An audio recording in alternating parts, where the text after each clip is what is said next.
শুক্রবার আসরের পর দোয়া শুরু করার নিয়ম। আসরের পর মাগরিবের কিছুক্ষণ পূর্বে অজু করে পবিত্র স্থানে নিরিবিলি কক্ষে দোয়ায় বসা, অতঃপর ৩ বার ইস্তিগফার পাঠ করে নেয়া, আস্তাগফিরুল্লাহ রাব্বি মিন কুল্লি যামবি ওয়া আতুবু ইলাইহি।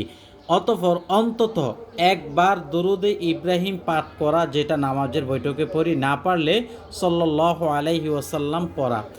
অতঃপর উদ্দেশ্যপূর্ণ দোয়াগুলো পাঠ করা। আপনার যা বলতে মন চায় তাই বলবেন মুনাজাতে। আর মুনাজাত দেওয়ার সময় এইভাবে হাত উঠাবেন, আলহামদুলিল্লাহি রব্বিল আলামিন ওয়াসসালাতু ওয়াসসালামু আলা সাইয়্যিদিল মুরসালিন ওয়া আলা আলিহি ওয়া আসহাবিহি আজমাইন। অতঃপর আল্লাহর নিকট আপনি যে দোয়াগুলো পড়বেন, রাব্বির হামহুমা কামা রব্বায়ানি সগীরা, আয় আল্লাহ আমাকে তোমার প্রিয় বান্দা হিসেবে কবুল করো, এবং ইহদিনাস সিরাতাল মুস্তাকিম আমাকে সরল সঠিক পথে চালাও।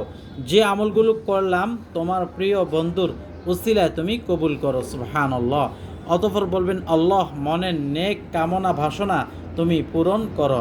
নবীজি সাল্লাল্লাহু আলাইহি ওয়াসাল্লামকে না দেখাইয়া মৃত্যু দিও না, ইহকাল পরকাল সুখময় তুমি করে দাও, এবং যত বিপদ আছে তার থেকে হেফাজত করো।